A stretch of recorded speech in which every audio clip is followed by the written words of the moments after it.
তো আজকে আমরা যেখান থেকে মূলত আলোচনা করব, আমাদের গত লেকচারে পড়ানো হয়েছিল স্বাভাবিক অবস্থায় কার্বন ডাইঅক্সাইড গ্যাস কিন্তু সিলিকন ডাইঅক্সাইড কঠিন পদার্থ কেন। তো আজকে আমরা যেখান থেকে পড়ব সেটা হলো হ্যালাইডের আর্দ্র বিশ্লেষণ। এখান থেকেও তোমাদের রিটেনে একটা প্রশ্ন আসতে দেখা যায় যে CCl4 পানিতে আর্দ্র বিশ্লেষিত হয় না কেন। অর্থাৎ আমাদের এখানে যে সিলিকন টেট্রাক্লোরাইড আছে, এই সিলিকন টেট্রাক্লোরাইডটা পানিতে আর্দ্র বিশ্লেষিত হতে পারে, কিন্তু CCl4 অর্থাৎ কার্বন টেট্রাক্লোরাইড কেন পানিতে আর্দ্র বিশ্লেষিত হয় না, এটা ঘ থেকে চলে আসে, মাঝে মাঝে খ থেকেও চলে আসতে পারে। তো এই কোশ্চেনটা রিটেনের মতো এখানে ব্যাখ্যা দেওয়া আছে, আমি তাও একটু বলে দিই তোমাদের। যে প্রথম হলো যে তুমি দেখবে এটা আর্দ্র বিশ্লেষিত হবে কি না। তো আর্দ্র বিশ্লেষিত হতে গেলে দেখা যাচ্ছে তাকে বিক্রিয়া করতে হবে অবশ্যই। আর্দ্র বিশ্লেষিত হওয়া মানে কি, পানিতে ডিভাইডেড হয়ে যাওয়া, তার আয়নগুলো ভাগে অন্য কারোর সাথে যুক্ত হয়ে যাবে। এখন অন্য কারোর সাথে যখন যুক্ত হতে যাবে তখন অবশ্যই তার যুক্ত হওয়ার ক্ষমতাটা থাকা লাগবে। তো আমরা যদি দেখি কার্বন আর সিলিকন, তো সিলিকনের ইলেকট্রনের বিন্যাসের ক্ষেত্রে শেষে আমরা, আচ্ছা কার্বনের ক্ষেত্রে কি, কার্বন 1s2 2s2 2p2। আচ্ছা, আর সিলিকনের ক্ষেত্রে তোমরা কি জানো, 1s2 2s2 2p6 3s2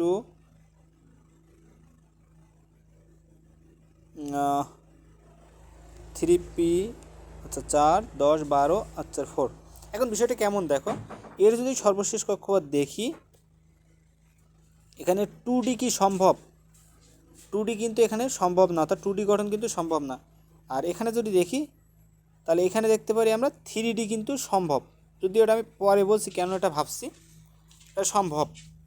এখন বিষয় হলো যখন আমরা আর্দ্র বিশ্লেষিত করব তখন ওইখান থেকে যে আমার পানির যে OH আর হাইড্রোক্সিল আয়ন আর তোমার H আয়ন এইভাবে ডিভাইডেড হয়। আমি তার সাথে বাইরে থেকে যুক্ত করছি কি, ফার্স্ট টাইম যুক্ত করলাম দেখো কার্বন, অর্থাৎ CCl4। তো এক্ষেত্রে দেখো এই কার্বনের সাথে, অর্থাৎ কেন্দ্রীয় পরমাণু তো কার্বন, হাইড্রোজেনটা কার সাথে চলে যায়, ক্লোরিনের সাথে বাইন্ড করে হাইড্রোক্লোরিক অ্যাসিড তৈরি করে ফেললো। আর এই যে কার্বন আছে, এই কার্বন আর ওইসের মধ্যে বন্ধন সম্ভব কিনা এখন সেটা দেখতে হবে। এখন এই ক্ষেত্রে মূলত সন্নিবেশ বন্ধন গঠন সম্ভব হয় না। কেন হয় না? কার্বনের বহিস্থ কক্ষপথে আমরা দেখি কি, দুইটা 4টা ইলেকট্রন অলরেডি আছে, ফাঁকা আছে কয়টা, 2টা ইলেকট্রন সর্বোচ্চ আসতে পারে। এখন তুমি যদি দেখো যে কার্বনের একটা কক্ষপথে সর্বোচ্চ 8টা ইলেকট্রন থাকতে পারে। এখন CCl4 যদি তুমি কল্পনা করো, তো টোটাল আমার, আচ্ছা আরেকটা জিনিস তোমার এখানে বলে নেই, ক্লোরিনের ইলেকট্রন বিন্যাসের ক্ষেত্রে দেখবা, ক্লোরিনের ইলেকট্রন বিন্যাসের ক্ষেত্রে বহিঃস্থ কক্ষপথে কি আছে, আচ্ছা সেই জিনিসটাও দেখাই তোমারে, আসলে ঝামেলা আছে, জায়গা কম হলে সমস্যা নেই। আমি দেখি 1s2 2s2, আচ্ছা ক্লোরিনের ক্ষেত্রে সেম হবে তোমাদের এই পর্যন্ত, 1s2 2s2 2p6 3s2 এ পর্যন্ত একই থাকবে। 3p এর ক্ষেত্রে তোমার আসবে না 6, অর্থাৎ তোমার 3টা 6 2 8টা, আর তোমার 4s1 আসবে না, 4s1 আসবে না। সর্ববহিস্থ কক্ষপথে 7টা ইলেকট্রন থাকবে, 3p5 হবে, যেহেতু তোমার 17। এই ক্ষেত্রে ক্লোরিনের ক্ষেত্রে ইলেকট্রন বিন্যাস ক্ষেত্রে তুমি যদি দেখো বহিস্থ কক্ষপথে 7টা ইলেকট্রন থাকে, মেন কথা সহজ ভাষায়। তো এই যে 7টা ইলেকট্রন থাকে বহিস্থ কক্ষপথে, এখানে অষ্টক পূরণের জন্য দরকার কি, একটা ইলেকট্রন। আর কার্বনের বহিস্থ কক্ষপথে অষ্টক পূরণের জন্য দরকার কি, 2টা ইলেকট্রন। তো কোনোভাবেই কিন্তু মানে একটা বন্ধন গঠন করতে গেলে কি করে লাগে, আমার একটা বন্ধন গঠন করা করতে গেলে আমার 2টা ইলেকট্রন পাশাপাশি আসা লাগে। এখন কার্বনের বহিস্থ কক্ষপথে তুমি 2টা ইলেকট্রন দিতে পারবা, ক্লোরিনের তোমার বহিস্থ কক্ষপথে তার দরকার আছে কি, একটা ইলেকট্রন। কোনোভাবে কিন্তু তুমি ভাগাভাগি করতে পারছো না। তো এখন এই যে কার্বনের বহিস্থ কক্ষপথে দেখা যাচ্ছে তুমি 1 জোড়া 2 জোড়াও ঢুকাতে পারবা, কিন্তু এই যে ভাগাভাগিটা কিন্তু করতে পারছো না তুমি। কিন্তু তুমি যদি সিলিকনের ক্ষেত্রে চিন্তা করো, সহজ ভাষায় বলবো, জাস্ট আগে সিম্পল জিনিসটা তোমাকে বোঝাচ্ছি। তো সিলিকনের ক্ষেত্রে যদি চিন্তা করো, সেম জিনিস, সিলিকন টেট্রাক্লোরাইড, হাইড্রোজেনটা ক্লোরিন নিয়ে চলে যাবে, আর আমার এই সিলিকন অক্সিজেনের মানে হাইড্রোক্সিল আয়নের সাথে বিক্রিয়া করবে। এখন যদি আমরা দেখি সিলিকনের ক্ষেত্রে ইলেকট্রন বিন্যাসের ক্ষেত্রে আমরা কি দেখছি, সিলিকনের বহিস্থ কক্ষপথে আমরা দেখছি কি 2টা আর 4 আর 2 6টা ইলেকট্রন আছে। এখন বহিস্থ কক্ষপথে আমার 1 জোড়া ইলেকট্রন থাকতে পারবে। এখন যেহেতু আমার আসবে ক্লোরিন, তো সে কি করবে, এখানে সন্নিবেশ বন্ধন গঠন করবে। আচ্ছা এখন কথা হলো, তো এই যে অক্সিজেন আর সিলিকন, আচ্ছা এখন দেখো এখানে অক্সিজেনের বহিস্থ কক্ষপথে কি আছে? অক্সিজেনের বহিস্থ কক্ষপথে আমার আছে এক জোড়া ইলেকট্রন, দুই জোড়া ইলেকট্রন থাকে, তো অক্সিজেন আর তাহলে দুই ছয় এক জোড়া ইলেকট্রনই থাকে। আচ্ছা এখন এই যে অক্সিজেনের বহিস্থ কক্ষপথে আছে দুই জোড়া ইলেকট্রন, তার মধ্যে আমি এক জোড়া নিয়ে হিসেব করছি, দুই জোড়া আছে ধরে না, তো এক জোড়া ইলেকট্রন আমি হিসাব করছি। তো এই এক জোড়া ইলেকট্রন কি করবে? সিলিকনকে দান করবে। আচ্ছা আমি এগুলো মুছে দিলাম, ইলেকট্রন বিন্যাস তো তোমরা পারবাই। তাহলে আমি আরও ক্লিয়ার করে দিতে পারি স্ক্রিনের উপরে। আচ্ছা তো দেখো বিষয়টা কীরকম বলছি, যে আমার এই যে ওইস, তাই না, তো হাইড্রোজেন একটা অক্সিজেন একটা মিলে বন্ধন গঠন করলো। একইভাবে এই ও এর আরেক পাশে একটা হাইড্রোজেন এসে বন্ধন গঠন করলো, অর্থাৎ আমার যেটা H2 ছিল এই হলো। এখন এই হাইড্রোজেনটাকে নিয়ে চলে যাচ্ছে কে? ক্লোরিন, হাইড্রোক্লোরিক অ্যাসিড তৈরি করে ফেললো। আর এই অক্সিজেনের দুই পাশে আমার দুই জোড়া মুক্ত ইলেকট্রন রয়েছে। আর আমার সিলিকনের ক্ষেত্রে আমার বহিস্থ কক্ষপথে আমি দেখতে পাচ্ছি এখানে অলরেডি তোমার 6 জোড়া ইলেকট্রন আছে। অর্থাৎ তোমার যদি এমন হয় যে এই একটা সিলিকন, এর বহিস্থ তুমি চারপাশে 4টা ক্লোরিন দিয়েছো, চারপাশে তুমি 4টা ক্লোরিন দিয়ে দিছো। এখন এখান থেকে সে কি করবে? তোমার ডিভাইড করে করে বের করে দিতে পারবে কিনা? তোমাদের যদি আমি বইয়ে দেখাই বিক্রিয়াটা, এখানে দেখো জিনিসটার ক্ষেত্রে দেখো তোমরা এখানে যে এই যে সিলিকন টেট্রাক্লোরাইড আছে পানির সাথে বিক্রিয়া করে দেখো, এই সিলিকনের চারপাশে 4টা ক্লোরিন আছে। কারণ এই যে ক্লোরিনের বহিস্থ কক্ষপথে যে মুক্ত যে ইলেকট্রন থাকে, এটা হাইড্রোজেনের সাথে কি করতে পারছে? সন্নিবেশ বন্ধন গঠন করছে।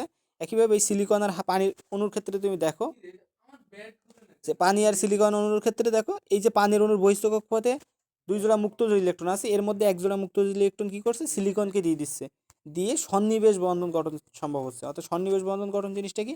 তোমাদের বলছিলাম যে সন্নিবেশ বন্ধন তখন হবে যে এক দাতা থাকবে আর গ্রহিতা পরমাণু থাকবে। অর্থাৎ দাতা পরমাণু কি করবে? এক জোড়া ইলেকট্রন দান করবে, আর গ্রহিতা পরমাণু কি করবে? কোনো ইলেকট্রন না দিয়ে ওই ইলেকট্রনটা সমানভাবে শেয়ার করবে। এখন দেখো তাহলে এখানে তোমার কি হচ্ছে, এখানে তোমার সিলিকনের বহিস্থ কক্ষপথে যখন এই এক জোড়া ইলেকট্রন আসছে, তখন কি হচ্ছে? ক্লোরিন সিলিকনের চারপাশে অলরেডি 4টা ক্লোরিন আছে। অর্থাৎ এই 4টা ক্লোরিন যদি বন্ধন হয় তাহলে টোটাল কয়টা ইলেকট্রন হয়? 8টা। অর্থাৎ সিলিকনের বহিস্থ কক্ষপথে কিন্তু 8টা ইলেকট্রন অলরেডি আছে। আরও আমি এক জোড়া ইলেকট্রন ঢুকাই দিচ্ছি, 10টা ইলেকট্রন বানাই দিচ্ছি। এখন এই যে অষ্টক সম্প্রসারণ হয়েছে, অর্থাৎ কি এটাকে বলা হয় অষ্টক সম্প্রসারণ। এটাকে বলা হয় কি? অষ্টক সম্প্রসারণ। অষ্টক সম্প্রসারণ বলতে কি বোঝাচ্ছে? আমার 8টা ইলেকট্রন ছিল, তার থেকেও বেশি হয়ে যাচ্ছে, তো সম্প্রসারিত হচ্ছে। অর্থাৎ সেই কক্ষপথের মধ্যে আমি 10টা ইলেকট্রন ঢোকাই দিচ্ছি। এই যে অষ্টক সম্প্রসারণ হলো, কারণ অষ্টক সম্প্রসারণের ক্ষেত্রে কি হচ্ছে তোমার, যেহেতু অষ্টক সম্প্রসারণ হতে পারছে কেন? কারণ সিলিকনের বহিস্থ কক্ষপথে ছিল কি 3p4 ছিল, 3s2 ছিল। এইখানে কিন্তু 3d সম্ভব ছিল, 3d অরবিটাল কিন্তু তখনও ফাঁকা ছিল, অর্থাৎ এখানে কোনো ইলেকট্রন ছিল না। ওই যে বহিস্থ কক্ষপথে 2টা ইলেকট্রন আসছে, সে যদি এখানে লাফালাফি করে তাও কিন্তু সে 3dতে গিয়ে অবস্থান করতে পারবে। কিন্তু তুমি যদি কার্বনের ক্ষেত্রে চিন্তা করো, কার্বনের ক্ষেত্রে কিন্তু 2d অরবিটাল সম্ভব ছিল না। অর্থাৎ এর কোনো এক্সট্রা অরবিটাল ফাঁকা না থাকায় ওই যে এক জোড়া ইলেকট্রন এসে লাফিয়ে ঢুকছে, ওটা কিন্তু থাকার কোনো জায়গা পাচ্ছে না। দ্যাটস ওয়াই দেখা যাচ্ছে এখানে কি হয় তোমার, যে অষ্টক সম্প্রসারণ সম্ভব হয়। তো তোমাদের মেন কথা হলো, তাহলে আমার যদি বিক্রিয়া করতে হয় বা আদ্র বিশ্লেষিত হতে হয়, তাহলে প্রথম কাজ হলো আমার ডি অরবিটাল থাকা লাগবে। ডি অরবিটাল থাকলে কী হবে? আমি সন্নিবেশ বর্ণন গঠন করতে পারবো এবং তখন আমার আদ্য বিশ্লেষিত হওয়া সম্ভব হবে। তো এই কারণে দেখো এই যে সিলিকন টেট্রাক্লোরাইড পানি অণুর সাথে বিক্রিয়া করে দেখো সিলিসিক অ্যাসিড তৈরি করতেছে, আর HCl, এই যে ক্লোরিন আর হাইড্রোজেন বিক্রিয়া করছে করে এখান থেকে চলে গিয়ে HCl তৈরি করে ফেললো। আর এখানে তো এই হলো বিষয়। এখন বিষয় হলো এই জিনিসটা তোমরা বুঝতে পারছো কিনা। তো এখানে হলো একটা সিলিকনের ক্ষেত্রে এইটা দেখাইছে, ঠিক একইভাবে তোমার এরকম এই যে মানে 4 অণু মানে 4 ধাপে এই বিক্রিয়াটা করবে, পানি অণুর সাথে বিক্রিয়া করে এই যে সিলিকন টেট্রাক্লোরাইড আর পানি 4 অণু পানি বিক্রিয়া করে 4 মোল HCl তৈরি করছে, আর এই সিলিসিক অ্যাসিড তৈরি করছে, অর্থাৎ SiOH এর হোল 4। এক্ষেত্রে সবগুলো কিন্তু এরকম সন্নিবেশ বন্ধন, মাঝখানে সালফার, চারিপাশে এই যে ওইসগুলো আছে সবগুলোর সাথে কিন্তু সন্নিবেশ বন্ধন গঠন করে থাকবে, এটা মাথায় রেখো। এখন বিষয়টা বুঝতে পারছো কিনা আমার একটু বলো দেখি, কোথাও যদি এখনো সন্দেহহীন থাকে আমারে জানাই দাও। ছোট্ট একটা জিনিস নিয়েও কিন্তু অনেকক্ষণ কথা বলছি। অর্থাৎ মূলত এই সিলিকন চারপাশে তোমার এই ওইস আছে, তো এই ও আর এইস আছে, তোমার একটা সিলিকনের সাথে সবগুলো এগুলো একটা সন্নিবেশ বন্ধন গঠন করে চারপাশ থেকে আছে ওইসগুলা। সন্নিবেশ বন্ধন গঠন করতে পারার কারণ কি, এখানে অক্সিজেনটা হলো দাতা পরমাণু হিসেবে কাজ করে, সালফার তোমার সিলিকনটা হলো গ্রহিতা পরমাণু হিসেবে কাজ করে। আচ্ছা রেসপন্স করো সবাই। জি ভাইয়া বুঝতে পারছি। আচ্ছা এখন তাহলে ঠিক আছে, তো এটা হলো বিষয় যে এটা কিন্তু রিটেনে আসবে বলে আমি এতক্ষণ ধরে এই কথাটা বলছি। তোমরা ফার্স্ট ইয়ার বলে এত কথা বলছো না, সিম্পলি বলে দিতাম, কিন্তু যেহেতু সন্নিবেশ বন্ধন তোমাদের পরবর্তীতে আছে, তারপরে এখানে আছে বলে একবারে বলে দিলাম। এখন দেখো যে এরপরে পি ব্লকের কিছু রাসায়নিক ধর্মাবলী আছে। এখানে কয়েকটা অক্সো অ্যাসিডের নাম দেওয়া আছে, তো এগুলো তোমরা পড়ে ফেলো। আর এখান থেকে তাছাড়া আছে আর একটা কথা, তোমাদের এখান থেকে এমসিকিউ যেটা আসবে আমি সেটা বলে দিই, যে এখানে এই যে নাইট্রোজেনের 5টা অক্সাইড আছে, ফসফরাসের 4টা অক্সাইড রয়েছে। নাইট্রোজেনের 5টা, ফসফরাসের 4টা। তো এইভাবে মনে রাখতে পারো। আমি জাস্ট মনে রাখতাম কী করে, নাইট্রোজেনের ক্ষেত্রে বহিস্থ কক্ষপথে 5টা ইলেকট্রন থাকে, তো এর 5টা অক্সাইড থাকে। আর ফসফরাসের ক্ষেত্রে আমার 4 নেবো, আমি এইভাবে মনে রাখতাম, তার থেকে 1 কম নেবো। তো এই নাইট্রোজেনের 5টা অক্সাইড, ফসফরাসের 4টা অক্সাইড, এটা কিন্তু ইম্পর্টেন্ট। এবং দেখো এখানে কয়েকটা অক্সাইড দিয়ে দিছে, তো এগুলো দরকার নেই। এখানে নিক্টোজেন্স, এগুলো তো আমি বলে ফেলছি আগের দিন, গ্রুপ 15 মৌল, এটা হলো শ্বাসরোধকারী গ্যাস। আর এর মূলত কিন্তু এই যে গ্রুপ 15 প্রথম মৌল যে নাইট্রোজেন, এটাই কিন্তু শ্বাসরোধকারী গ্যাস। এই কারণে কিন্তু এই গ্রুপের সব মৌলকেই কিন্তু আমরা নিক্টোজেন্স নামে প্রকাশ করছি। এরপরে আছে দেখো নিষ্ক্রিয় গ্যাসের পর সবচেয়ে নিষ্ক্রিয় মৌল হলো নাইট্রোজেন গ্যাস। এটা কিন্তু আরও একটা গুরুত্বপূর্ণ এমসিকিউ, নিষ্ক্রিয় গ্যাসের পরে সবচেয়ে নিষ্ক্রিয় মৌল কোনটা? Nitrogen gas. এই কারণে এই যে নাইট্রোজেন গ্যাস, এটাকে আমরা নিষ্ক্রিয় মাধ্যম হিসেবে ব্যবহার করি, নিষ্ক্রিয় মাধ্যম হিসেবে ব্যবহার করি। তো এটার কারণ কি নিষ্ক্রিয় হওয়ার কারণ? দেখো এর বহিস্থ কক্ষপথ দেখো অধিক সুস্থিতিশীল। তোমার এই যে দেখো পি ব্লকটা দেখো অর্ধপূর্ণ হয়ে আছে, তো এই একটা তার সুস্থিতিশীলের কারণ। একইভাবে আবার এই একটা নাইট্রোজেন আর একটা নাইট্রোজেনের সাথে ত্রিবন্ধনে যুক্ত হয়, ত্রিবন্ধন খুবই দৃঢ় হয়ে যাচ্ছে। কারণ কি, এর যে বিযোজন শক্তি দেখো 945 কিলোজুল পার মোল হয়, অর্থাৎ এরা 945 কিলোজুল পার মোল শক্তি দ্বারা একটা আরেকটার সাথে যুক্ত থাকছে। এই যে এত বড় একটা শক্তি দিয়ে তারা যুক্ত থাকে, এই কারণে দেখা যাচ্ছে তাদেরকে আলাদা করা যায় না। এখন দেখা যাচ্ছে এই নাইট্রোজেনকে সহজে বিক্রিয়া করতে চায় না। তো এই হলো বিষয়। আর এই কথাটা মাথায় রেখে এখানে 3000 ডিগ্রি সেলসিয়াস তাপমাত্রায় কিন্তু এই নাইট্রোজেন ভাঙতে পারে, বুঝতে পারছো? অর্থাৎ আমাদের বজ্রপাতের সময় যে জিনিসটা ঘটে, বজ্রপাতের সময় কিন্তু আমাদের বায়ুর যে অক্সিজেন থাকে, নাইট্রোজেন থাকে, এটা কিন্তু এই যে বজ্রপাতের সময় দেখা যাচ্ছে 3000 ডিগ্রি সেলসিয়াসের বেশি তাপমাত্রার সৃষ্টি হয়। দেখা যাচ্ছে তখন এই নাইট্রোজেন, বায়ু নাইট্রোজেন অক্সিজেন বিক্রিয়া করে কিন্তু তোমার অ্যামোনিয়া অ্যামোনিয়া তৈরি করতে পারে। অর্থাৎ সেখানে কিন্তু তোমার যে মাটির যে জৈব সারগুলো সেটা কিন্তু তৈরি করতে পারে। এখানে কিন্তু বজ্রপাতের দরকার আছে। তো এই হলো বিষয়। এগুলো কিন্তু তোমাদের প্রথম অধ্যায়ে আলোচনা করছিলাম, সেকেন্ড পার্টে এখানে আলোচনা করব না। এরপরে PCl5 গঠিত হয়, কিন্তু LCl5 গঠিত হয় না কেন? সেম এই দেখো NCl5 কিন্তু গঠিত হয় না, এই লাইনগুলো গোল করে ফেলে, এগুলো কিন্তু রিটেনের প্রশ্ন। PCl5 গঠন সম্ভব কিন্তু NCl5 গঠন সম্ভব নয় কেন? এর আগে যে প্রশ্নটা করাইছি সেম জিনিস। অর্থাৎ এখানে ফসফরাসের অষ্টক সম্প্রসারণ সম্ভব, অর্থাৎ ফসফরাসের বহিস্থ কক্ষপথে যেহেতু ডি অরবিটাল ফাঁকা থাকে, এই কারণে ওখানে 10টা ইলেকট্রন ঢুকে অষ্টক সম্প্রসারণ সম্ভব করে। কিন্তু তোমার যে নাইট্রোজেনের ক্ষেত্রে যেহেতু এটা ডি অরবিটাল নাই, ইলেকট্রন বিন্যাস আছে, এই কারণে দেখা যাচ্ছে এর অষ্টক সম্প্রসারণ সম্ভব হয় না। এই কারণে এক্ষেত্রেও কিন্তু বিক্রিয়া সম্ভব হচ্ছে না। মেন কথাই কি পয়েন্টটাই হলো এইটাই, আর ব্যাখ্যা তো এখানে দেয়াই আছে।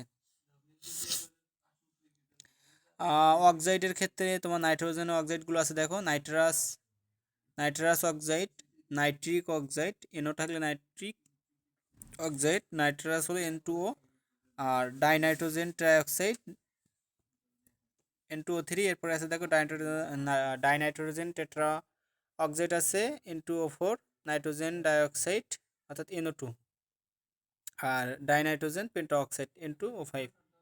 আর ফসফরাসের দুইটা স্থায়ী অক্সাইড আছে, যেমন ফসফরাস ট্রাইঅক্সাইড।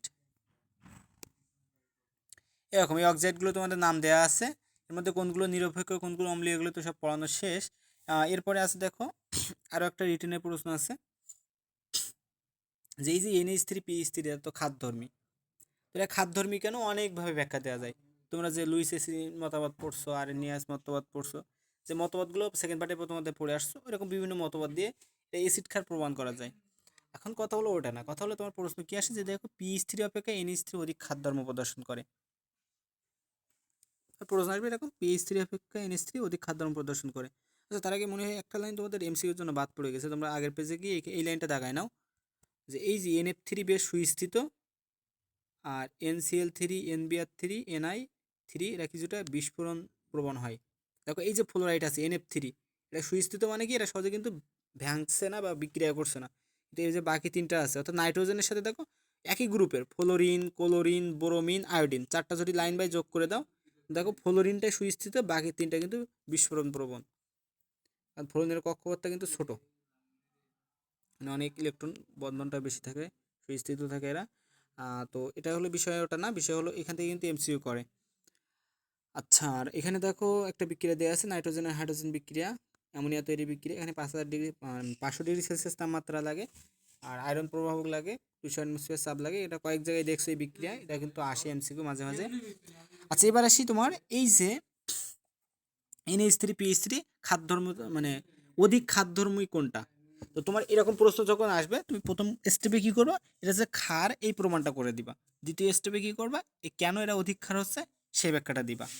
তো এখানেও দেখো প্রথমে খাদ্যধর্মীর ব্যাখ্যাটা দিচ্ছে কী করে, দেখো এই যে NH3 এর বহিস্থ কক্ষপথে কী থাকে, এক জোড়া মুক্ত জোড় ইলেকট্রন থাকে। নাইট্রোজেনের যোজনী কত, মানে বহিস্থ কক্ষপথে নাইট্রোজেন 7, বহিস্থ কক্ষপথে 5টা ইলেকট্রন থাকে। এর মধ্যে তোমার দেখা যাচ্ছে 3টা ইলেকট্রন 3টা হাইড্রোজেনের সাথে বিক্রিয়া করে ফেলায়, মানে বন্ধন করে ফেলায় আর কি। আর এই এক জোড়া মুক্তজোড় ইলেকট্রন থাকে। ওই যে মুক্তজোড় ইলেকট্রন তার মানে কি, এই যে এক জোড়া মুক্তজোড় ইলেকট্রন যে দান করতে পারে তখন আমরা তাকে বলি অ্যাসিড। মানে সিম্পলভাবে হাইড্রোজেন দান করলে অ্যাসিড, হাইড্রোজেন গ্রহণ করলে ক্ষার। এটা ছিল প্রোটনীয় মতবাদ। আর লুইস মতবাদের ক্ষেত্রে কি ছিল, ঠিক এর উল্টোটা ছিল, অর্থাৎ এক জোড়া ইলেকট্রন যদি দান করতে পারে তাহলে সে হবে ক্ষার, এক জোড়া ইলেকট্রন গ্রহণ করতে যার ক্ষমতা থাকবে সে হলো অ্যাসিড। তাহলে দেখো এখানে NH3 ক্ষেত্রে এক জোড়া ইলেকট্রন দান করার ক্ষমতা আছে, এই কারণে এরা কিন্তু এক জোড়া ইলেকট্রন দান করে দিয়ে দেখো হাইড্রোজেনের সাথে সন্নিবেশ বন্ধন গঠন করে NH4 অ্যামোনিয়াম আয়ন তৈরি করতেছে, তাহলে এটাও ক্ষার। পরেরটারও এক জোড়া ইলেকট্রন দান করার সামর্থ্য আছে, এটাও ক্ষার। দুইটাই ক্ষার, আমি প্রমাণ পেয়ে গেলাম। এখন কথা হলো দুইটাই তো ক্ষার হয়ে গেল, এখন তাহলে আমি কোনটা অধিক ক্ষার এটা বুঝবো কি করে। এখন এক্ষেত্রে তাহলে তোমার বন্ধনটা দেখতে হবে, কোনটার ক্ষেত্রে বন্ধন কীরকম আছে। ফসফরাস হাইড্রোজেন, আমার আছে নাইট্রোজেন হাইড্রোজেন। ফসফরাসের ক্ষেত্রে, নাইট্রোজেনের ক্ষেত্রে দেখো তড়িৎ ঋণাত্মকতার মান কত, ফ্লোরিন ছিল 4, তাহলে নাইট্রোজেনের ক্ষেত্রে আছে তার আগে, তাহলে এটা হলো 3। আর হাইড্রোজেনের তড়িৎ ঋণাত্মকতা কত, 2.1। আচ্ছা ফসফরাসের তড়িৎ ঋণাত্মকতা 2.1, হাইড্রোজেনের তড়িৎ ঋণাত্মকতা 2.1। দেখো তড়িৎ ঋণাত্মকতা বেশি কার, এখানে নাইট্রোজেনে, অর্থাৎ বন্ধনের ইলেকট্রনটা নাইট্রোজেন বেশি নিজের দিকে টানতে পারছে। বুঝতে পারছো, তার মানে কি এই হাইড্রোজেন কিন্তু সহজে সে আলাদা করতে পারছে। তাহলে এই যে মানে তোমার আরেকটা জিনিস এখানে মাথায় রাখতে হবে, দেখো এখানে বলছে তোমার, দেখো এই যে তড়িৎ ঋণাত্মকের কারণে দেখা যাচ্ছে পিএইচ বন্ধনের তুলনায় এনএইচ বন্ধনের ইলেকট্রন বেগের ঘনত্ব নাইট্রোজেন মানে পরমাণুর দিকে অধিক আকৃষ্ট হয়। ওই যে বললাম এই যেহেতু এর তড়িৎ ঋণাত্মকতার মান বেশি, তাহলে ইলেকট্রনগুলো মানে ইলেকট্রন মেঘ ঘনত্বটা এর নিজের দিকে টানতে পারে সহজে। এই একটা কারণে এটা অধিক খাদ্যধর্মী প্রদর্শন করে। দ্বিতীয় আরও একটা কারণ আছে কি, ফসফরাসের যে পারমাণবিক ব্যাসার্ধ, যদি এই ব্যাসার্ধের মান মুখস্থ থাকবে কিনা জানি না, তো মুখস্থ না থাকলেও জাস্ট এভাবে বলে দিবা, এটা একটা চেয়ে বেশি। তো ফসফরাসের যে পারমাণবিক ব্যাসার্ধ এর তুলনায় দেখা যাচ্ছে নাইট্রোজেনের পারমাণবিক ব্যাসার্ধটা ছোট হয়। কারণ কি, ফসফরাস তোমার তৃতীয় পর্যায়ের মৌল, নাইট্রোজেন কি দ্বিতীয় পর্যায়ের মৌল, দেখা যাচ্ছে এর পারমাণবিক ব্যাসার্ধটা কি ছোট হয়। এখন যখন পরমাণু আকারটা ছোট আছে তাহলে এই কক্ষপথে 5টা ইলেকট্রন থাকে ছোট্ট একটা কক্ষপথে, আর এটা যেহেতু তৃতীয় পর্যায়ের মৌল পর্যায়টা আরও বড় হয়, এই কক্ষপথে 5টা ইলেকট্রন আছে। তো দেখো ইলেকট্রন মেঘ ঘনত্ব কিন্তু এই যে ছোট কক্ষপথে বেশি থাকে, এই কারণে দেখা যাচ্ছে যে ইলেকট্রন ঘনত্বটা নাইট্রোজেন পরমাণুর দিকে বেশি আকৃষ্ট হয়। এই কারণে দেখা যাচ্ছে PH3 এর তুলনায় NH3টা অধিক খাদ্যধর্মী প্রদর্শন করে। তো এই হলো বিক্রিয়ার মেন বিষয়। আর দেখা যাচ্ছে তোমার কি হয়, যে এখানে তোমার দেখা যাচ্ছে যে প্রোটন গ্রহণ বা ইলেকট্রন প্রদান করার ক্ষমতা সবচেয়ে বেশি হয়। অর্থাৎ কি এখানে যখন বেশি বেশি ইলেকট্রন হয়ে যাচ্ছে, এটা যখন বেশি বেশি নেগেটিভ হয়ে যাচ্ছে তখন দেখা যাচ্ছে এই প্রোটনটা সহজে এসে যুক্ত হতে পারে। আর প্রোটন যে গ্রহণ করে সে কি ক্ষার, তাহলে সে বেশি ক্ষার হতে পারছে। আবার এখানে যদি এর ইলেকট্রন দান করার ক্ষমতা আছে, প্রোটনকে কাছে টেনে নিয়ে তাকে ইলেকট্রন দিয়ে দিলেই তো সে ক্ষার হয়ে যাচ্ছে। তো এই হলো মেন কারণ। এই দুইটা পয়েন্ট দিয়ে যখন তুমি ব্যাখ্যা করবে তখন দেখা যাচ্ছে টিচার এই যে কি পয়েন্টগুলো মার্ক করে করে দিবা, দেখবে টিচার সহজেই তোমার চারেও 4 দিয়ে দেবে, এসব কেমিস্ট্রির ক্ষেত্রে মার্ক কাটতে চায় না। তো তুমি বেসিক সঠিকটা ক্লিয়ার করে তুলতে হবে। এখন বিষয় হলো জিনিসটা বুঝতে পারছো কিনা, সবাই রেসপন্স করতে হবে। জি ভাই। কারো কোনো প্রশ্ন থাকলে করবা, সমস্যা নাই, আমি কিন্তু ওপেন রাখা তোমাদের জন্য, তোমরা যে কোনো প্রশ্ন থাকলে করো। যদি কোথাও বুঝতে অসুবিধা হয়, ভাই এই জায়গাটা বুঝি না, এটা ছাড়াই দেন, তাহলে এখন কিন্তু সলভ করতে পারো, কিন্তু পরবর্তী কয়েকদিন পর তোমাদের কিন্তু এক্সাম, কয়েক মাস পরে, তখন কিন্তু আর এই জিনিসটা পাবে না, মাথায় রেখো। আর এবং আমি কিন্তু অনেক অল্প অল্প করে আস্তে আস্তে আগাচ্ছি, আমি তো একদিনে অনেক পড়া তোমাদের দিচ্ছি না, অনেক চাপ দিচ্ছি না। আমি চাইলে কিন্তু এই অর্ধেক অর্ধেক করাই দিতে পারতাম, আমার তো ভিডিও দেওয়া আছে ইউটিউবে, দেখছো অনেক দ্রুত আগানো। তো তোমাদেরকে তো আমি ভেঙে ভেঙে দিচ্ছি, দেওয়ার একটাই কারণ তোমাদের যাতে এই অধ্যায়ের রিটেনগুলো একদম কাভার হয়ে যায়। আচ্ছা, এরপরে হ্যালাইডের আদ্য বিশ্লেষণ আছে, এটা আগে একবার করাইছি, আর করাবো না এখান থেকে, সেম জিনিস আগে করাইছি। এরপরে সালকোজেন্স গ্রুপ সরের মৌলকে বলা হয়, এটা তো তোমরা জানো, কি উদাহরণ সব শখ থেকে পড়াইছি। দেখছো এই যে ছড়াইছিটাই দেয়া না, এই কারণে কিন্তু তোমাদের ওই যে পর্যায় সারণীতে কিন্তু সবগুলো এক জায়গায় করে দিয়েছি আমি, কোনটা সালকোজেন কোনটা হ্যালোজেন সবগুলো কিন্তু ওইখানে এক জায়গায় করে লিখে দিয়েছি, যার ফলে দেখা যাচ্ছে এই ছড়ানো ছিটানো তথ্য আর খোঁজানো লাগে। আর এরপরে আর কি কি আছে, এরপরে আরও একটা এখানে এমসিকিউ আছে, দেখো এমসিকিউ মানে এমসিকিউ এই মেন পয়েন্টে তোমার এমসিকিউ তুলে দিবে। আর রিটেনের ক্ষেত্রে তোমার এরকম বলে দেবে, ধরো ঘ দাগে এরকম প্রশ্ন আছে দেখবা, যে OF2 গঠিত হলে OF4 OF6 গঠিত হয় না কেন। তো এইসব কোশ্চেন সিম্পল কোশ্চেন তোমরা পারবা,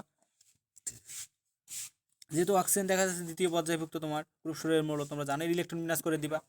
এভাবে তোমরা ব্যাখ্যা করবা না, জাস্ট প্রথম লাইনে ইলেকট্রন বিন্যাস করবা, তারপরে আস্তে আস্তে ব্যাখ্যা করবা। ইলেকট্রন বিন্যাস করলে দেখা যাচ্ছে কি OF2 অর্থাৎ অক্সিজেনের যোজনী 2 হতে পারছে, কিন্তু 4 আর 6 যোজনী অক্সিজেনের ক্ষেত্রে সম্ভব না, কারণ কি অক্সিজেনের ক্ষেত্রে কিন্তু 2D অরবিটাল ফাঁকা নাই, বা 2D অরবিটালই কিন্তু সম্ভব না, যেহেতু 2D অরবিটাল সম্ভবই না, এই কারণে দেখা যাচ্ছে অক্সিজেনের ক্ষেত্রে এই যে তুমি যখন উত্তেজিত করবা, যেমন ফসফরাস সালফার, এরা কি করে, আয়রন এরা কি করে, এরা হলো তোমার উত্তেজিত অবস্থায় এদের যোজনীর পার্থক্য হয়, অর্থাৎ এরা কিন্তু পরিবর্তনশীল যোজনী প্রদর্শন করে, কিন্তু এই ক্ষেত্রে কিন্তু এই অক্সিজেন কিন্তু পরিবর্তনশীল যোজনী প্রদর্শন করতে পারে না। দ্যাটস ওয়াই এখানে তোমার যদি দেখো বহিস্থ কক্ষপথে তোমার ইলেকট্রন কয়টা থাকে, এখানে দেখো বিজোড় ইলেকট্রন আছে 2টা, এই বিজোড় ইলেকট্রন যে কয়টা থাকবে তার বন্ধন তো সেই কয়টাই করতে পারবে, তাই না, অর্থাৎ তার যোজনী সেই কত। তো দেখো এখানে 2টা বিজোড় ইলেকট্রন আছে, এই কারণে অক্সিজেনের ক্ষেত্রে দেখা যাচ্ছে 2 যোজনী সম্ভব হয়। এখন দেখো যদি তুমি একে উত্তেজিত করো, এই যে 2p এর ইলেকট্রন আছে 2s এর ইলেকট্রন আছে, এই ইলেকট্রনটা লাফাতে পারে না, কিন্তু জিনিসটা যদি এমন হতো এখানে 2 না থেকে যদি ধরো এরকম আছে 3s2 3px2 3py1 3pz1, ধরো কোনো একটা ক্ষেত্রে দেখবে এরকম আছে। এখন যদি এই ক্ষেত্রে আমি এটাকে উত্তেজিত করি, উত্তেজিত করলে তো আমরা জানো, তোমরা স্টার চিহ্ন দেই মৌলের নামের আগে, ধরো এটা আয়রন হলে এরকম, যদি এইরকম আমি কাউকে উত্তেজিত করি, তখন দেখা যাচ্ছে কি হয়, তখন এই যে পি ইলেকট্রন এসির ইলেকট্রন লাভ দিয়ে কোথায় চলে যায়, ডিতে চলে যায়, অর্থাৎ তখন দেখা যাচ্ছে এই 3s1 2px2 আছে এখানে 3 সবগুলো, 3px 3py 3pz আর 3d। এখন দেখো 3D ধরো এক্স হয়, তো এই ক্ষেত্রে দেখো এই যে ফসফরাসের মানে ওয়াই আর জেডে একটা করে ইলেকট্রন ছিল, দিয়ে নিলাম, সেটা আরেকটা ক্লাস দিই, ওয়াই আর জেডে একটা করে ইলেকট্রন ছিল, আমি দিয়ে নিলাম। আর দেখো এই যে আমার পিএক্সে 2টা ইলেকট্রন ছিল না, এটা যখন আমি উত্তেজিত করছি, এই পি ইলেকট্রনটা লাভ দিয়ে কোথায় চলে যায়, এই ডিএক্স হয়ে চলে গেল, একটা ইলেকট্রন চলে গেল, এক থেকে গেল, আর এসে তো 2টা ছিলই। তো দেখা যাচ্ছে আমার এখানে চার্জ যোজনী কিন্তু তখন সম্ভব হয়। আবার এই ইলেকট্রনটা যদি আবার লাভ দেয় দিয়ে ডি ধরো ওয়াই জেটে চলে গেল, তখন দেখা যাচ্ছে 6 যোজনীয় সম্ভব হয়। এই কারণে দেখছো যেগুলো ডি ব্লক মৌল তাদের কিন্তু এই জিনিসগুলো সম্ভব হয়, কিন্তু কারণ কি ওদের ডি অরবিটাল ফাঁকা থাকে, ডি ব্লক মৌলকে মানে কি ওদের ডি অরবিটাল ফাঁকা থাকে, কিন্তু এই ক্ষেত্রে কিন্তু সেই জিনিসটা সম্ভব হয় না। এই কারণে তোমার যে এই যে অক্সিজেনের 2 এর বেশি যোজনী সম্ভব হচ্ছে না, এই কারণে OF2 গঠিত হলে OF4 OF6 গঠিত হয় না। বোঝা গেছে? এখানে অনেক কথা অ্যাড করছে, এসব কথা না, মেন কথা হলো এই জিনিসগুলো তুমি সাজাই গুছিয়ে লিখতে পারলে তোমার ফুল মার্ক দিয়ে দেবে। বলতে ওয়েবটার নাম কি? অক্সিজেন ডাইফ্লোরাইড, 2 থাকলে ডাই বলবা। আচ্ছা, তো 4 থাকলে টেট্রা, 6 থাকলে হেক্সা, এরকম।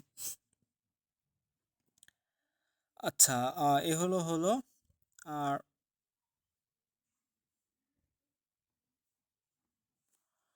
আর এখান থেকে কি পড়াবো, এখান থেকে আর তেমন কিছু নাই। হ্যালাইডের বৈশিষ্ট্য বৈশিষ্ট্য চাইলে তুমি পড়তে পারো। এই যে কোশ্চেনটা আছে H2O তরল কিন্তু H2S গ্যাস কেন, এই কোশ্চেনটাও একটা ইম্পর্টেন্ট কোশ্চেন, শেষের দিকে আছে, ওখান থেকে করাবো। হাইড্রোজেন বন্ধনের ওখানে আছে, এখান থেকে আর তেমন কিছু পড়ার নাই। প্রকৃতি উভধর্মী যৌগ কেন, এটা কিন্তু খতাকে চলে আসে, পানি উভধর্মী যৌগ ব্যাখ্যা করো। তখন কি করবা তুমি, অম্ল এটা একটার সাথে ক্ষারকের বিক্রিয়া দেবা, আবার এই পানির সাথে আবার একটা অ্যাসিডের বিক্রিয়া দেবা, দেখলে দেখবে দুইটার ক্ষেত্রে তোমার লবণ পানি উৎপন্ন হচ্ছে। এক্ষেত্রে তুমি প্রোটন দাতা গ্রহিতা উভয় ক্ষেত্রে দেখাই দিবা যে এখানে কি করছে, এখানে হলো হাইড্রোজেন দান করছে। দেখো এখানে এই ছিল দুইটা, এখানে এসে দেখো NH4 হয়েছে, অর্থাৎ NH3 ছিল, এই NH3টা কি করছে, NH3-কে এই পানি কি করছে, 1 মোল ইলেকট্রন দান করছে, মানে কি 1 মোল প্রোটন দান করছে।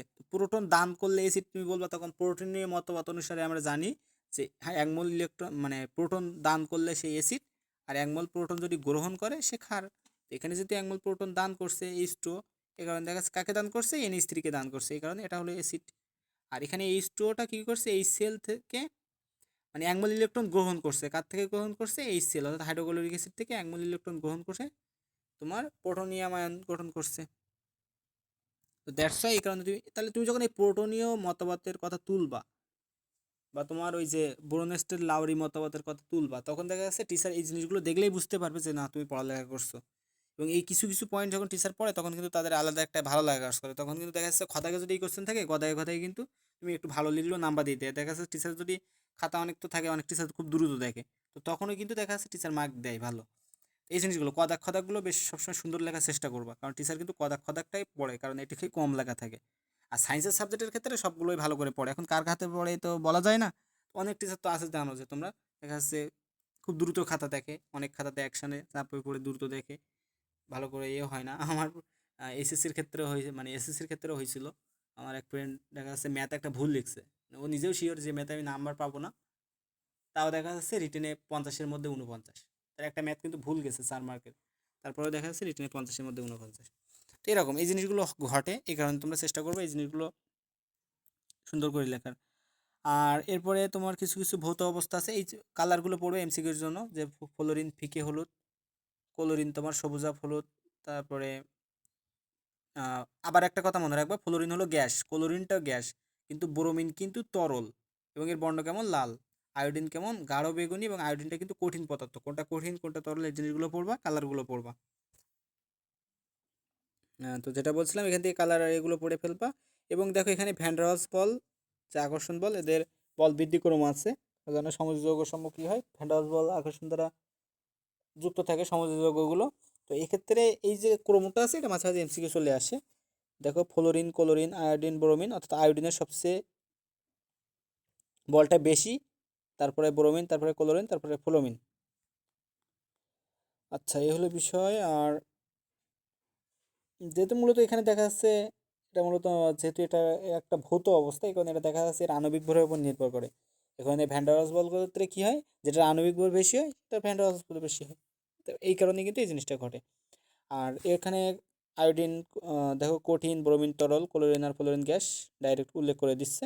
আর অ্যাস্টাটিন কিন্তু পুরোপুরি কঠিন পদার্থ। আর এখানে হ্যালোজেন হলো শক্তিশালী জারক। তো জারক মানে কি, যাদের বিজারণ ঘটে, তাহলে মানে কি গ্রুপ 17 মৌলসমূহের কি বিজারণ ঘটে না, ওরাও ইলেকট্রন গ্রহণ করে বেশি বেশি, কারণ ওদের বহিঃস্থকক্ষপথে 7টা ইলেকট্রন থাকে, এখানে বেশি বেশি ইলেকট্রন গ্রহণ করে, তার মানে কি ওদের ক্ষেত্রে বিজারণ ঘটে বেশি। আর যাদের যে মৌলের ক্ষেত্রে বিজারণ ঘটবে সে হলো জারক। এই হলো বিষয়। এবং ফ্লোরিন হলো সবচেয়ে সর্বাধিক তড়িৎ-ঋণাত্মক, ফ্লোরিনের তড়িৎ-ঋণাত্মকতা তো সবচেয়ে বেশি, জানো 4 পদ সারণীর মধ্যে সবচেয়ে তড়িৎ-ঋণাত্মকতা বেশি ফ্লোরিনের 4, এবং এটা কিন্তু একটা অধাতব মৌল। এই হলো বিষয়, কারণ কি শুরুর দিকের মৌলগুলো ছিল ধাতব মৌল, শেষের দিকেরগুলো অধাতব। এই হলো বিষয়। এরপরে আর কি কি পড়বা, আন্তঃহ্যালোজেন যৌগের 2টা উদাহরণ দেওয়া আছে, এটা পড়বা, IF5 IF7, অর্থাৎ আয়োডিন হেপ্টাফ্লোরাইড আর আয়োডিন পেন্টাফ্লোরাইড।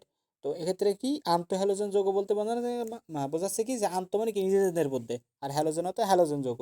তাহলে হ্যালোজেন মৌলের ক্ষেত্রে যদি নিজেদের মধ্যে বন্ধন হয়, দেখো এই যে আয়োডিন আর ফ্লোরিন দুইটাই কিন্তু, তো এই যে আন্তঃহ্যালোজেনের ক্ষেত্রে একটা কথা মাথায় রাখো, দেখো এখানে বলছে কম তড়িৎ ঋণাত্মক, যে জিনিসটা বলছে যে কম তড়িৎ ঋণাত্মক হ্যালোজেন বেশি তড়িৎ ঋণাত্মক হ্যালোজেন সদস্যদের সাথে সমযোজী আন্তঃহ্যালাইড গঠন করে, এদেরকে বলা হয় আন্তঃহ্যালোজেন যৌগ। অর্থাৎ একটা তড়িৎ ঋণাত্মকতা বেশি, একটা তড়িৎ ঋণাত্মকতা কম। আর সেরকম না হলে কিন্তু বন্ধন গঠন করতে পারতো না, কারণ দুইটারই তড়িৎ ঋণাত্মকতা যদি বেশি হয়ে যেত তখন কিন্তু দুইজনই কিন্তু ইলেকট্রন নিজের দিকে টানাটানি করতো, তো তখন কিন্তু নেগেটিভ পজিটিভ সৃষ্টি হওয়া সম্ভব হতো না। তো এই কারণে এখানে যদি একটা কম ঋণাত্মক আর একটা অধিক তড়িৎ ঋণাত্মক মৌল করে তাদের মধ্যে বন্ধন গঠন সম্ভব হয়, এটাই হলো বলা হচ্ছে আন্তঃহ্যালোজেন যৌগ। আর কিছু যৌগের কে এর মান দেওয়া আছে, এখান থেকে হাইড্রোজেন আয়োডাইডটা পড়তে পারো। এখানে অনেকগুলো মান কে এর মান দেওয়া আছে, যদি এগুলো পরবর্তীতে পাবে তারপরে এখান থেকে জাস্ট রিডিং দিয়ে এগুলো একবার এমসিকিউ মাঝে মাঝে তুলে দেয়। হাইড্রোজেন আয়োডাইডটা দেখো মনে রাখা সহজ, 1 × 10⁻10 অর্থাৎ শুধুমাত্র 10⁻10। এরপরে আছে দেখো হাইড্রোজেন ফ্লোরাইড, এর স্ফুটনাঙ্ক হলো 19.5 বা এর কম হয়ে থাকে, তো 19.5 দেওয়া থাকলে 19.5-এর চেয়ে কম হয়ে থাকে। আর এখানে আছে দেখো হাইড্রাসিসের ক্রোম, এটা এমসিকিউ আসে। হাইড্রাসিসের ক্রোমটা দেখো সবচেয়ে হাইড্রোজেন আয়োডাইড, তারপর হাইড্রোজেন ব্রোমাইড, হাইড্রোজেন ক্লোরাইড, তারপর হাইড্রোজেন ফ্লোরাইড। হাইড্রাসিস মানে কি আমি বলছি যে পানিতে দ্রবীভূত হয়ে যাচ্ছে, মানে কি পানিতে ভেঙে বিক্রিয়া করছে। হাইড্রোজেন আয়োডাইডটা সহজে পারছে কেন, কারণ দেখো আয়োডিনের আকারটা কিন্তু বড়, এই কারণে কিন্তু সহজে দেখা যাচ্ছে সে সহজে ভেঙে যেতে পারছে। আবার এই যে হাইড্রোজেন আয়োডাইড এটা কিন্তু সবল অ্যাসিড, আমরা পড়ছিলাম সবল অ্যাসিড হাইড্রোজেন আয়োডাইডটা ওই তৃতীয় অধ্যায়ের, আচ্ছা তোমাদের চতুর্থ অধ্যায় হয়েছে কিনা খেয়াল নাই, চতুর্থ অধ্যায়ের ক্ষেত্রে ছিল না, হ্যাঁ চতুর্থ অধ্যায় ছিল। তোমাদের যে আচ্ছা তোমাদের ব্যাচে কি পড়ানো হয়েছে যে কখন অ্যাসিডটা সর্বাধিক শক্তিশালী হয়, কখন ক্ষার হয়, জিনিসগুলো কি পড়ানো হয়েছে? যে কেন্দ্রীয় মৌলের জারণ সংখ্যা দিয়ে বা আদার্স কিছু ক্যাটায়নের আকার অ্যানায়নের। না ভাইয়া। আচ্ছা আসলে অনেক ব্যাচ ক্লাস নেওয়া হয় তো এখানে বোঝা যাচ্ছে না যে কোন ব্যাচে নিচ্ছি। আচ্ছা সমস্যা নেই, ওটা তোমাদের আছে সামনের দিকে। তো এই হলো বিষয়, এই ক্ষেত্রে দেখা যাচ্ছে হাইড্রোজেন আয়োডাইডটা অধিক শক্তিশালী কেন, দেখো এই যে হাইড্রোজেন ফ্লোরাইড, ফ্লোরিনের তো ঋণাত্মকতা বেশি, সে সহজে নিজের দিকে ইলেকট্রনটা টেনে নিচ্ছে, এবং ফ্লোরিনের যখন আকার ছোট তোর বহিঃস্থকক্ষপথে কি ইলেকট্রন বেশি থাকে না, মানে অল্প জায়গায় অনেক ইলেকট্রন থাকছে, সহজে হাইড্রোজেনের সাথে শক্তিশালী বন্ধন গঠন করতে পারে, অর্থাৎ হাইড্রোজেনকে সে সহজে বের করতে দেয় না, অর্থাৎ কি এদের বন্ধনটা দৃঢ় হয়ে থাকতেছে। কিন্তু আয়োডিনের আকারটা দেখো অনেক বড়, ওখানে অল্প কয়টা ইলেকট্রন, মানে অনেক বড় জায়গার মধ্যে 7টা ইলেকট্রন থাকলেও সে অল্প লাগে। এই কারণে দেখা যাচ্ছে হাইড্রোজেনের সাথে যখন বন্ড করতেছে তখন দেখা যাচ্ছে এটা একটু ঢিলাঢালা বন্ড থাকছে, বুঝছো, তত দেখে নিয়ে সহজে বের হয়ে চলে যেতে পারে, হাইড্রোজেনকে বের করে নিয়ে চলে যেতে পারে। তো এই কারণে বলছে হাইড্রোজেন আয়োডাইডের। আর তার থেকে আরও একটা জিনিস ভাবে তোমরা মনে রাখবা, হাইড্রোজেন ফ্লোরাইড হলো সবচেয়ে দুর্বল অ্যাসিড, এটা যদি মনে থাকে তারপর দেখো ফ্লোরিন ক্লোরিন ব্রোমিন এভাবে বসায় ফেলছে, দুর্বল অ্যাসিড মানে কি এটা তো কম ভাঙবে, অর্থাৎ পানিতে বেশি বিক্রিয়া করবে না, এইভাবে একটা মনে রাখতে পারো। কেউ মনে রাখতে পারো হাইড্রোজেন ফ্লোরাইড সবচেয়ে বেশি সুস্থিত, সবচেয়ে স্থিতিশীলতা বেশি, অর্থাৎ কি এরা সহজে বিক্রিয়া করতে চায় না। তো এই ক্ষেত্রে তুমি এভাবে মনে রাখতে পারো, বিভিন্নভাবে তুমি মনে রাখতে পারো। তাই কথা হলো সিরিয়ালটা কিন্তু মাথায় এমসিকিউ আসে। এর কে এর মান দিয়েও বলা আছে, কে এর মান যার বেশি হয় সে হলো সবল অ্যাসিড হয়, আর কে এর মান অর্থাৎ এ দিয়ে বোঝাচ্ছে অ্যাসিড, আর কে দিয়ে হলো বিযোজন ধ্রুবক, অর্থাৎ যার বিযোজন ধ্রুবকের মান বেশি হয় সে সবল, আর যার কম হয় তার সেটা হলো দুর্বল হয়। আর এখানে দেখা আছে দেখো অক্সিজেনের চেয়ে ফ্লোরিন ক্লোরিন অধিক শক্তিশালী জারক, এগুলো লাইনগুলো পড়বে। এরপরে অসামঞ্জস্যতার বিক্রিয়া আছে, মাঝে মাঝে খদাগে আসে, এমসিকিউ আসে, অ্যাডমিশন টাইপের যে ঢাকা ইউনিভার্সিটি বা এই টাইপের এক্সামগুলোতে মাঝে মাঝে চলে আসে। আচ্ছা তো এই হলো বিষয়। এরপরে অসামঞ্জস্যতার বিক্রিয়ার ক্ষেত্রে কী ঘটে, তোমার জিনিসটা ঘটে হলো যে দেখো একটা মৌল ক্লোরিন, তো এইটা কি করে তোমার দেখো এই ক্লোরিন থেকে এই ক্লোরিন উৎপন্ন হয়েছে, আবার এই ক্লোরিন থেকে এই ক্লোরিন গেছে, এবং দেখো এটা জিরো ছিল, এখানে দেখো -1 হয়েছে, অর্থাৎ কি এক্ষেত্রে কমছে, এক্ষেত্রে ডিক্রিজ হয়েছে। আর এক্ষেত্রে দেখো জিরো ছিল এরপরে হয়ে গেছে +1, এটা হলো ইনক্রিজ হয়েছে, অর্থাৎ কি বাড়ছে। তো আমি তোমাদের বলছিলাম যে জারণ মান যদি বাড়ে, মানে যদি বাড়ে মানে জারণ বল বলতে তোমার যদি যোজনী বাড়ে, এক্ষেত্রে দেখা যাচ্ছে কি হয়, তোমার সেক্ষেত্রে জারণ ঘটে। আর যদি কমলে মানে তোমাদের বলছিলাম দান করলে জারণ ঘটে, দান আর বৃদ্ধি, দান করছো তুমি, তোমার অনেক পুণ্য বৃদ্ধি হয়েছে, তো তাহলে সেক্ষেত্রে কি হবে, তুমি হবে তোমার জারণ ঘটছে, এভাবে মনে রাখবা। তুমি দান করছো, বেশি বেশি দান করার ফলে তোমার কি হয়েছে, তোমার পুণ্য বৃদ্ধি হয়েছে, তো তোমার সেক্ষেত্রে দেখা যাচ্ছে কি হয়েছে, তোমার জারণ ঘটছে।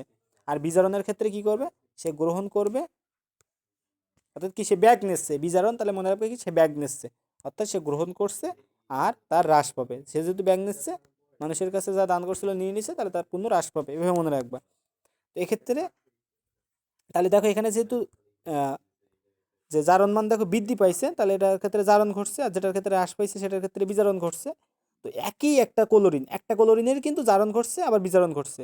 এই কারণে বলছে দেখো যে তোমার ক্লোরিনের দুইটা পরমাণুর মধ্যে একই সাথে জারণ বিজারণ ঘটছে। এই কারণে এটাকে বলা হচ্ছে অসামঞ্জস্যতার বিক্রিয়া। এর ইংরেজিটাও মাথায় রেখো, যে ডিসপ্রপোর্শনেশন। আচ্ছা, তো এই হলো বিষয়। আর এরপরে কি আছে এখানে, আর এটা কিছু নেই। আর এরপরে আচ্ছা, ছড়াই ছিটাই দেয় এখানে সামঞ্জস্যতার বিক্রিয়া, অসামঞ্জস্যতার বিক্রিয়া, এই জিনিসগুলো সব জায়গায় এখানে দেয়া না, এখানে শুধু সামঞ্জস্যতা অসামঞ্জস্যতা আলোচনা করছে। তো ওগুলো আমরা সামনে দেখব। এর উদাহরণটা মাথায় রাখবে, এই একটা আছে সামঞ্জস্যতার বিক্রিয়া, বিক্রিয়াটা কিন্তু মাথায় রাখবা, খদাকে আসলে কিন্তু এই বিক্রিয়া দেয়াই লাগবে। এখানে একটা তাপমাত্রা ইউজ করা হয়, সেটাও এখানে দেওয়া হয় না। তো এই জিনিসটা অন্য অধ্যায়ে আছে, চতুর্থ অধ্যায়ে আছে সামঞ্জস্যতা অসামঞ্জস্যতা, সেখানে আলোচনা করবো না, সমস্যা নেই। আর এখানে কি আছে, তোমরা নিষ্ক্রিয় যে গ্যাসগুলো আছে তারা কিন্তু বিক্রিয়া করে না, আমরা জানি। তো তারপরেও দেখা যাচ্ছে তাদের জোর করে কোনোভাবে বিক্রিয়া করানো যায়। তো এই কারণে সেই যে জোর করে বিক্রিয়া ঘটাবো, তোমরা জানো যে জেনন একটা নিষ্ক্রিয় গ্যাস, তো তাকে আমরা ফ্লোরিনের সাথে বিক্রিয়া ঘটাতে পারি। অর্থাৎ কি হয়, যখন আমরা নিকেল প্রবাহকে ইউজ করব 400 ডিগ্রি সেলসিয়াস তাপমাত্রা করব, তখন দেখো জেনন ডাইফ্লোরাইড তৈরি করতেছে। যখন আমরা এর সাথে আরও 6 অ্যাটমসফিয়ার চাপ যোগ করব, তখন হচ্ছে জেনন টেট্রাফ্লোরাইড। এরপরে একইভাবে আমরা জেনন হেক্সাফ্লোরাইডও তৈরি করতে পারি। মাথায় রেখো, এই নিষ্ক্রিয় গ্যাসটা কিন্তু বিক্রিয়া করছে। তো এই কারণে মাথায় রাখবা যে নিষ্ক্রিয় গ্যাসের সাথে শুধুমাত্র ফ্লোরিন অধিকতর স্থিতিশীল যৌগ গঠন করে, এই যৌগটা স্থায়ী হয়। আর নিষ্ক্রিয় গ্যাস আরও একটা জিনিস তৈরি করে, নিষ্ক্রিয় গ্যাস হলো ক্লাথোরেট যৌগ গঠন করে। নিষ্ক্রিয় গ্যাস ক্লাথোরেট যৌগ গঠন করে। আর মনে রাখবা ফ্লোরিনের জারণ ক্ষমতা কিন্তু সবচেয়ে বেশি, F2 এর জারণ ক্ষমতা সবচেয়ে বেশি। আর এই যে ক্যাথোরেট যৌগ গঠন করে কারা, নিষ্ক্রিয় গ্যাস হলো ক্যাথোরেট যৌগ গঠন করে। যেমন আর্গন, কুইনন ক্যাথোরেট যৌগ। অর্থাৎ কি, চারপাশে তোমার দেখা যাচ্ছে, তোমার একটা মৌল থাকছে, মাঝখানে তোমার একটা নিষ্ক্রিয় গ্যাস ঢুকে গেছে। অর্থাৎ ধরে না এই চারপাশে যৌগ এটা বন্ড করে বসে আছে, মাঝখানে তোমার একটা নিষ্ক্রিয় গ্যাস ঢুকে গেছে। এরকমভাবে ক্লাথোরেট যৌগ গঠন করে। আর এগুলো যদি নাই এখানে ডিটেলস আলোচনা করছে না, জাস্ট এমসিকিউ এর ক্ষেত্রে আসতে পারে, তাই একটু বলে রাখছি। আর এক্ষেত্রে তোমাদের যে তোমাদের তো এখনো ওটা করানো হয় না, সংকরণ তো এখনো করানো হয় নাই, সংকরণ সামনের দিকে আছে। তো এখানে দেখা যাচ্ছে জেনন ফ্লোরাইডটা সরলরৈখিক হয়, এবং দেখা যাচ্ছে এর সংকরণ কেমন হয়। এর সংকরণ তোমাদের এখানে দেওয়া আছে, এই জিনিস লাইনগুলো গোল করে রাখবা, তাহলে তোমার পড়ার ক্ষেত্রে ইজি হবে। একটা হলো sp3d, একটা হলো sp3d2, আর একটা হলো sp3d3। তো তোমরা জানো কি, জেনন ফ্লোরাইড একটা, টেট্রাফ্লোরাইড আর হেক্সাফ্লোরাইড। তাহলে এক্ষেত্রে কি মনে রাখবা, দেখো sp3 একই থাকছে, প্রথমটার ক্ষেত্রে শুধু ডি, যখন F2 থাকছে তখন ডি, যখন F4 হয়ে যাচ্ছে তখন আমি দিচ্ছি D2, আর যখন F6 হয়ে যাচ্ছে তখন আমি D3 দিচ্ছি। তো এইভাবে মনে রাখবা, যেহেতু এমসিকিউ করে করে বের করা, সংকরণ তো এখনো করায় না, তো করে করে বের করতে গেলে সময় লাগে।